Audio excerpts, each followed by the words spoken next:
Gratitude.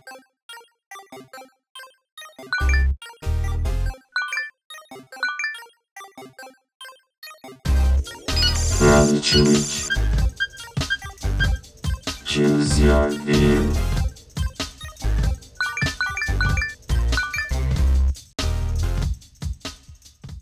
Olá pessoal, meu nome é Thiago Cortar. Eu vou falar com vocês nessa Semana Tech sobre um assunto muito bom, que eu curto bastante desenvolver aqui no URB.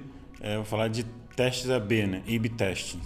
Então, um pouco sobre como é que a gente faz essa disciplina, né? Essa tarefa dentro do conceito de discovery e também de experimentação, certo? Um pouco sobre menos a parte teórica e um pouco de prática, beleza, gente?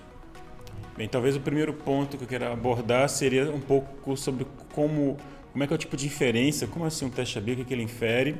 Na escola de estatística, né, tem dois tipos de inferência, a clássica e a bayesiana, certo?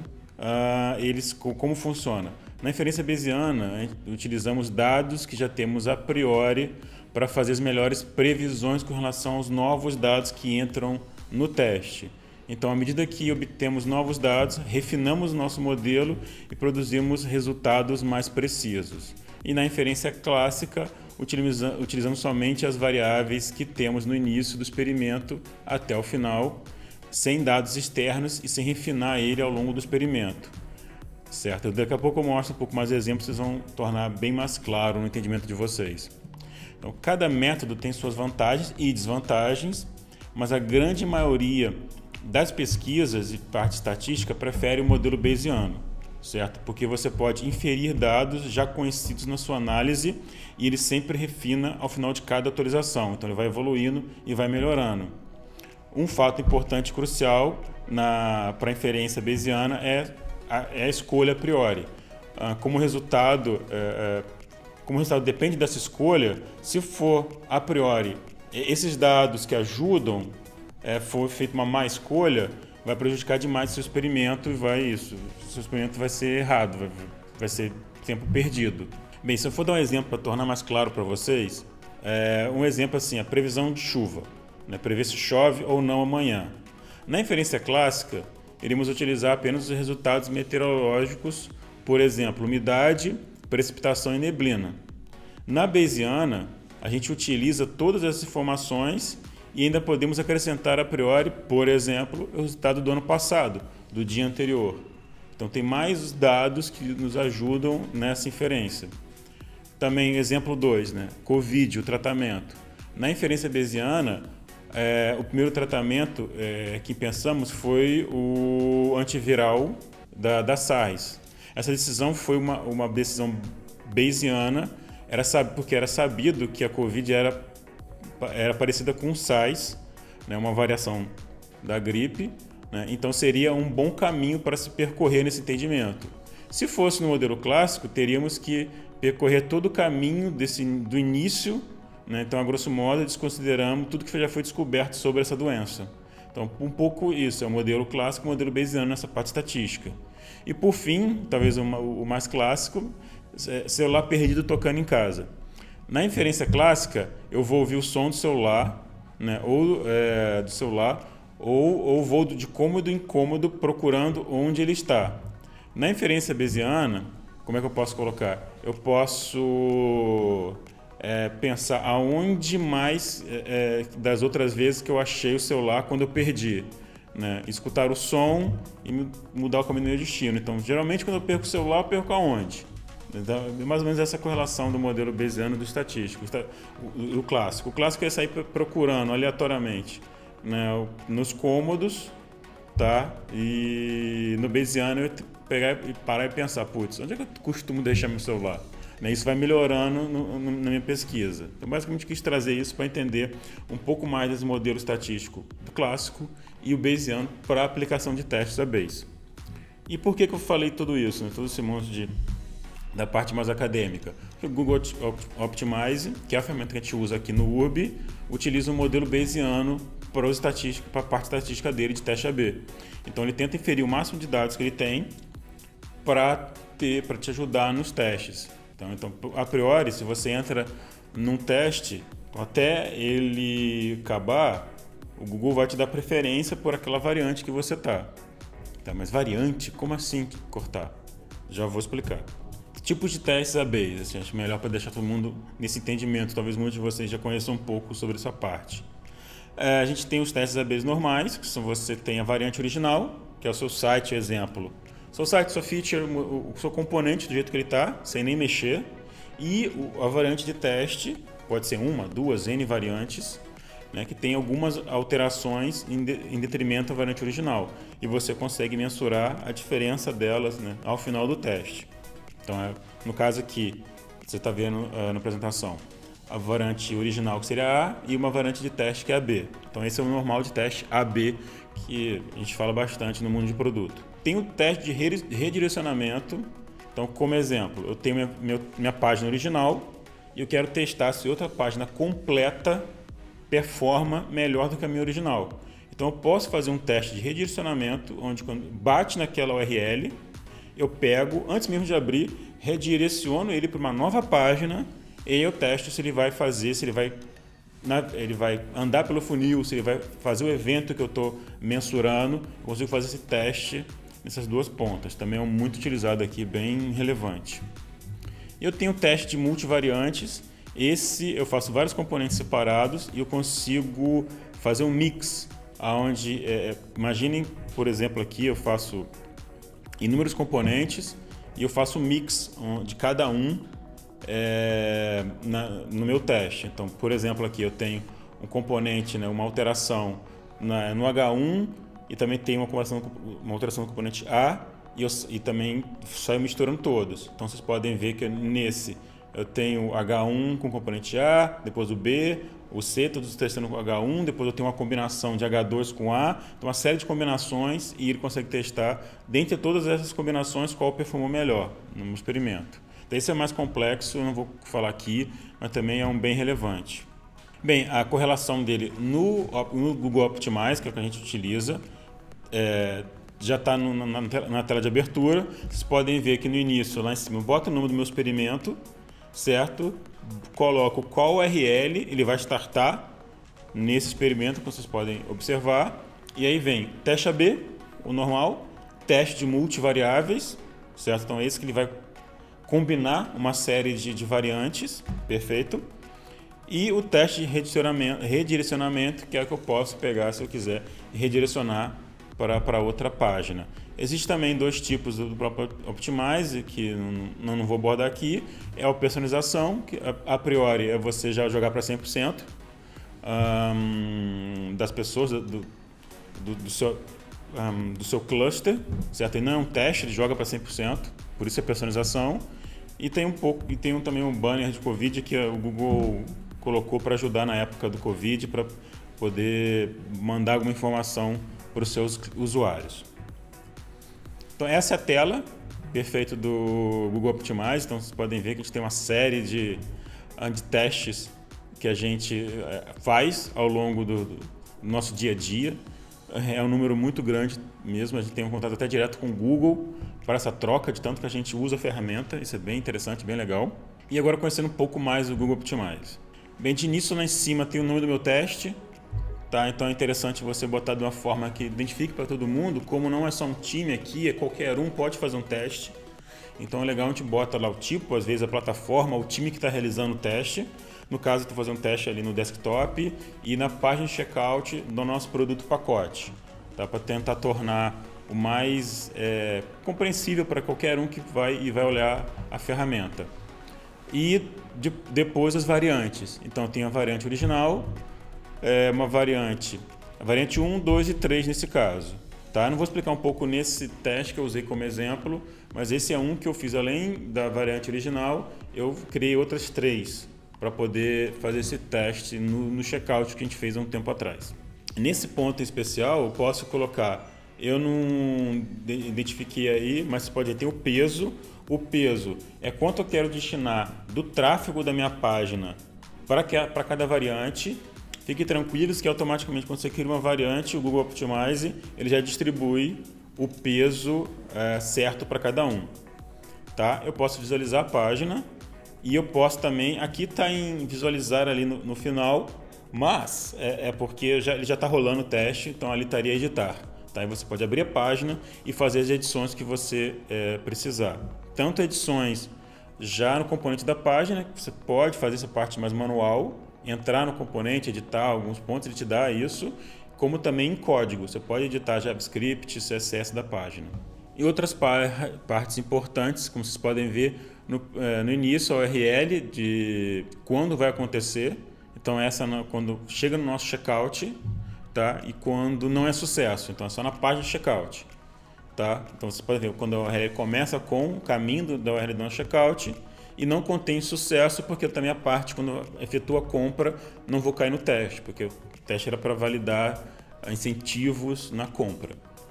Lá em abaixo eu tenho a segmentação do meu público-alvo, certo? Que é a parte mais interessante. Então é lá que eu coloco isso, o primeiro até o próprio Optimize me dá essa distinção de plataforma, então ali eu coloquei só para desktop.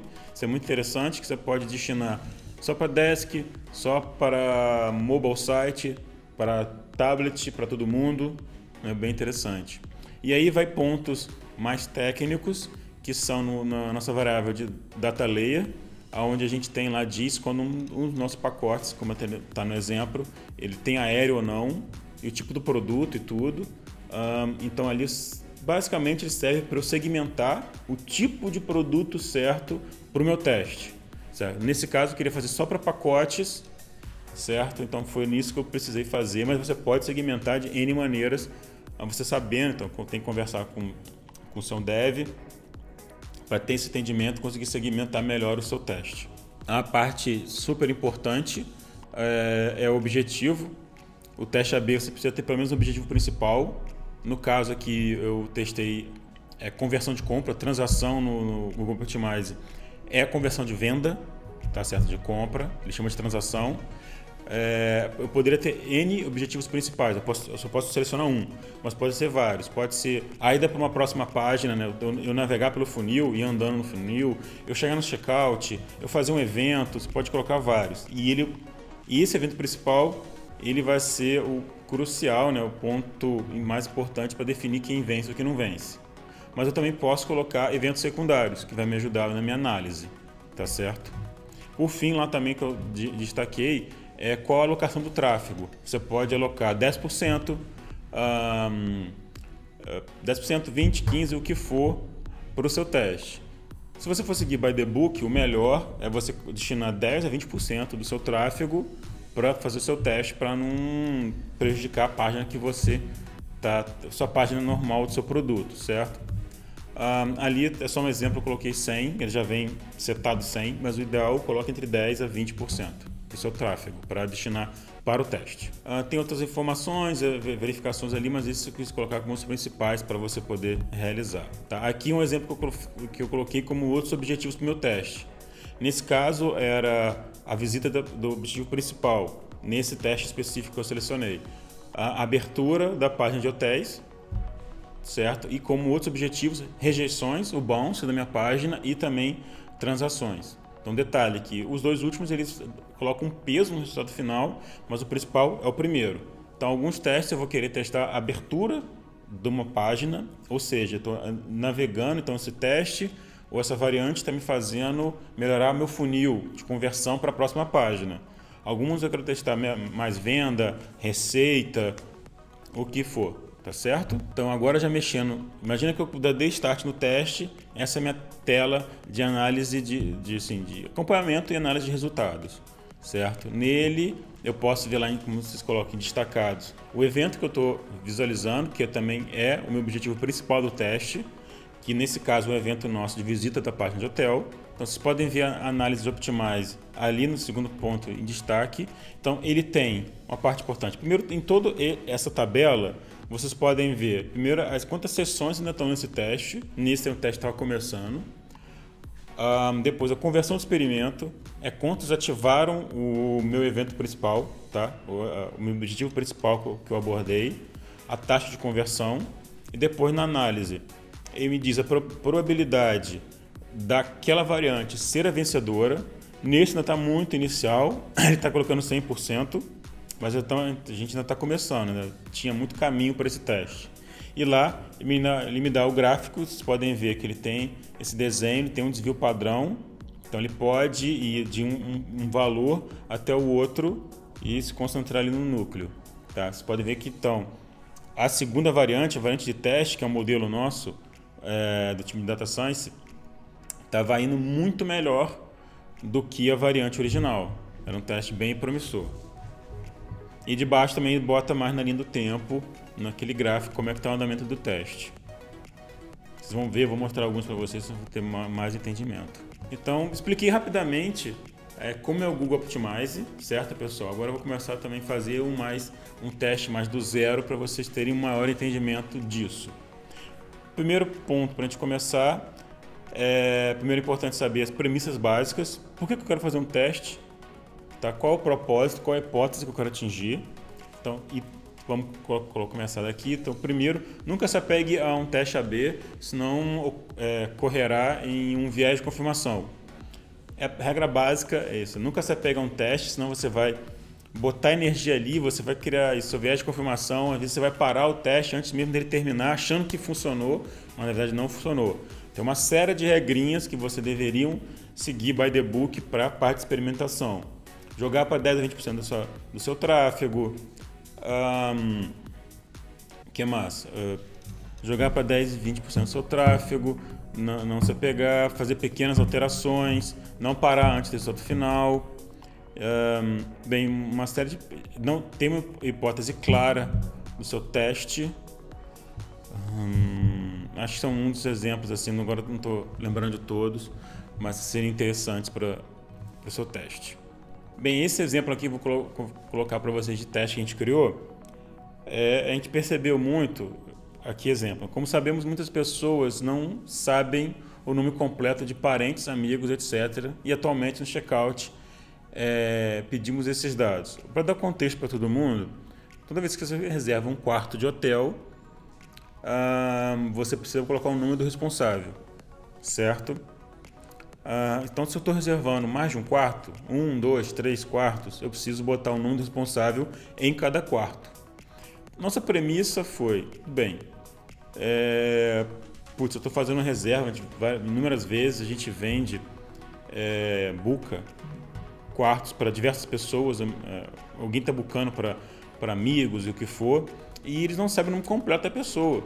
Então você está no checkout, se você ter qualquer friction, eu vou ter que ligar para fulano, perguntar o nome dele completo, só lembro o nome e o sobrenome dele, mas eu não lembro o nome do meio, é muito ruim para a gente. No momento que o cara ligar para perguntar, já é uma friction no checkout e pode ter uma perda de conversão. Essa era uma hipótese, eu vou colocar mais ali na frente, mas esse era o esboço. Então a gente fez um teste aonde o que a gente pede, nome completo do responsável para cada quarto, a gente, e se a gente trocar só para nome e sobrenome? Porque para reserva de hotel, eles só precisam do seu nome e do seu sobrenome, não precisa do seu nome completo, não é necessário. Tá? Então, às vezes, isso poderia ter uma perda de conversão no checkout. Então, esse é um exemplo que a gente colocou. Eu estou aqui reservando 3 quartos e para que vocês podem ver, todos precisam do nome completo. E será que eu realmente sei o nome completo de quem vai viajar comigo ou só o nome e sobrenome dele? Então, bem, minha hipótese seria o quê? Já tivemos muitas chamadas no nosso central de felicidade do viajante, né, nosso call center, questionando a necessidade disso, né, do nome completo no checkout. Então, a minha hipótese é que na caixa do nome, solicitando somente nome e sobrenome. Assim como no Booking, Airbnb e outros players do mercado, eles têm um fluxo onde o usuário só pede o nome e sobrenome. E essa tese, esse embasamento, vem do livro Rápido e Devagar, certo? Que você tem 2 modelos mentais, onde é o sistema 1, que é o mais rápido, e o sistema 2, que demora um pouco mais a sua linha de raciocínio. O sistema 1 é mais rápido, que você já tem pensando pouco, e o outro você tem mais esforço cognitivo. Então, como geralmente você sempre lembra do nome da pessoa e um sobrenome, isso poderia ser mais rápido e converter melhor no checkout. E disso a gente também se baseou nos nossos concorrentes. Bem, nisso a gente chegou e também desenvolveu o JavaScript para isso funcionar. tá bom? Esse JavaScript que eu ia colocar para alterar um pequeno pedaço ali para funcionar o teste. Isso tá aqui, eu criei a parte do meu teste, fui lá, fiz umas práticas que a gente usa aqui, de botar o time, a página, o número do teste, primeira variante original e a variante de teste, que no caso, ao invés de ter nome completo no campo do checkout, vai ser só nome e sobrenome.